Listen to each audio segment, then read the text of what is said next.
PC gaming.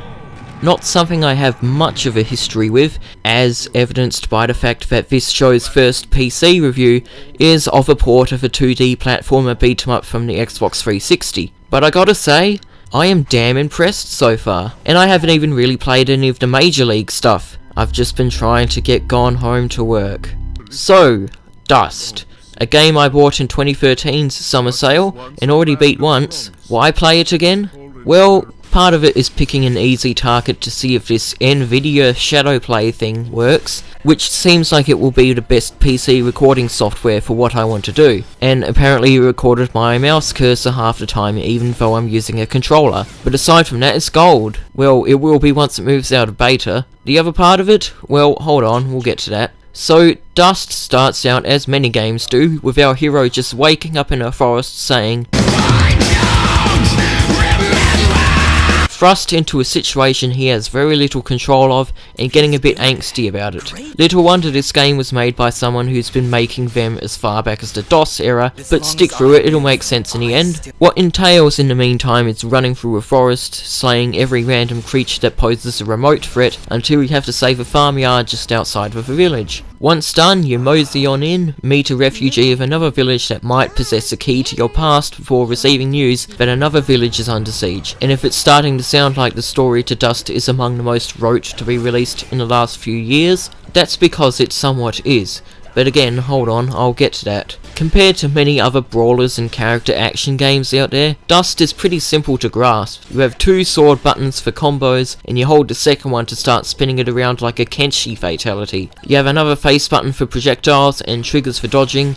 Oh yeah, I'm still using a controller on the PC. Can you tell I'm new to this? Anyway, what this entails is that you basically have two major offensive moves, being your basic hammer VX button sword combo, and using both Dust's and Fidget's powers to spray energy, fire and lightning everywhere. What keeps this balanced is that you only have so much energy for this and dodging, which you need to refill by whacking enemies normally. There's also a parry system which is explained more clearly and works much better than in Revengeance, despite running along the same control principle. And really that's about it. Even on the hardest difficulty setting, an Elysian tale is not overburdened with tactical management in battle. You just have to pay enough attention not to get hit, or bottom out your stamina in case you can't dodge. Visually it's satisfying to hit things, but honestly, catharsis alone isn't enough to carry the combat, especially since this is a game with heavy RPG elements. Not only is each area long and sprawling, with lots of hidden areas you might not be able to reach the first time around, there are tons of side quests and bonuses to solve alongside a pretty hefty, if rudimentary, crafting and level up system. And for how random finding new equipment blueprints is, it's not exactly fair that a lot of your strength hinges upon these. Loot systems have always been a risky way to gauge player progression,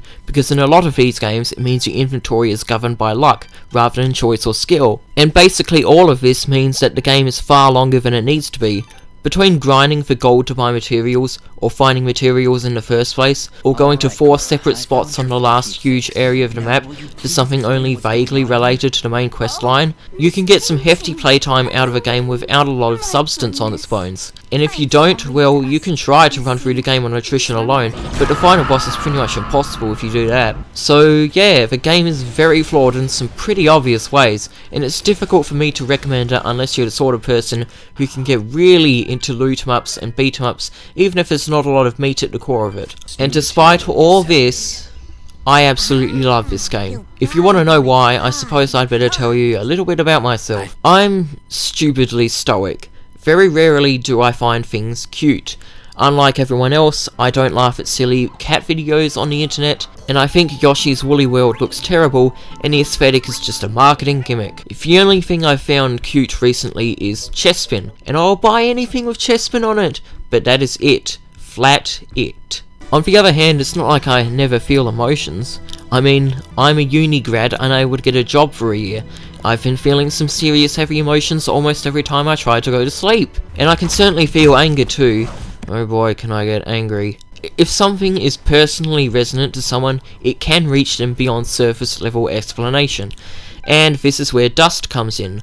Alongside Persona 4, it is probably the only game I would describe as endearing. but the reason I feel this game is because it seems like the exact game I would make. For example, the art style, totally fine with it. It taps into the generally accepted idea of what furry art looks like, which is what got everyone else to write it off as deviant art trash, but to me this has broader appeal. The fact that it's malleable, throwing in much more than just anthropomorphized dogs and rabbits, and it's easy on the eyes, means you don't have to come from a particular background to understand the creative direction. It has universal appeal. Same goes for the story. The direction is generally banal, and the dialogue is never great, but it never has to be. Because the story is a pretty simple affair, it never has to kowtow to a relentless moral undercurrent that, if dismantled, destroys the entire story. But it has moments of emotional build-up and impact, and these work just fine. It's not incompetently written, it just doesn't have a lot of weight or gravity to it.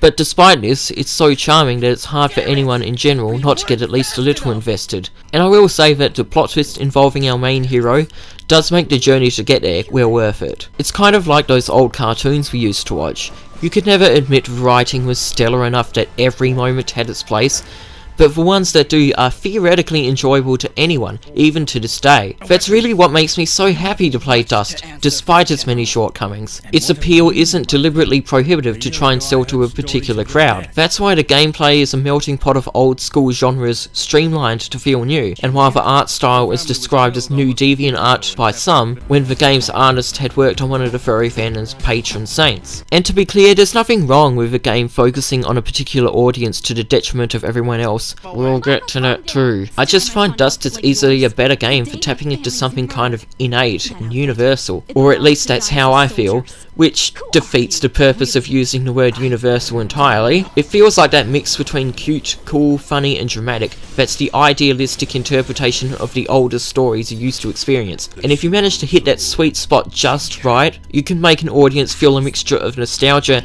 and innovation emanating from it. The only other piece of media I got this from in the last 5 years is Laputa Castle in the Sky, which is many years old. It's because of Dust filling that niche that I can look past all of its shortcomings, but I would never ask anyone else to, which makes this a little useless as a review. We can debate the value of these things in the first place, but hey, gotta admire my honesty, right? Now if you'll excuse me, I gotta get back to replaying Gone Home. Fuck.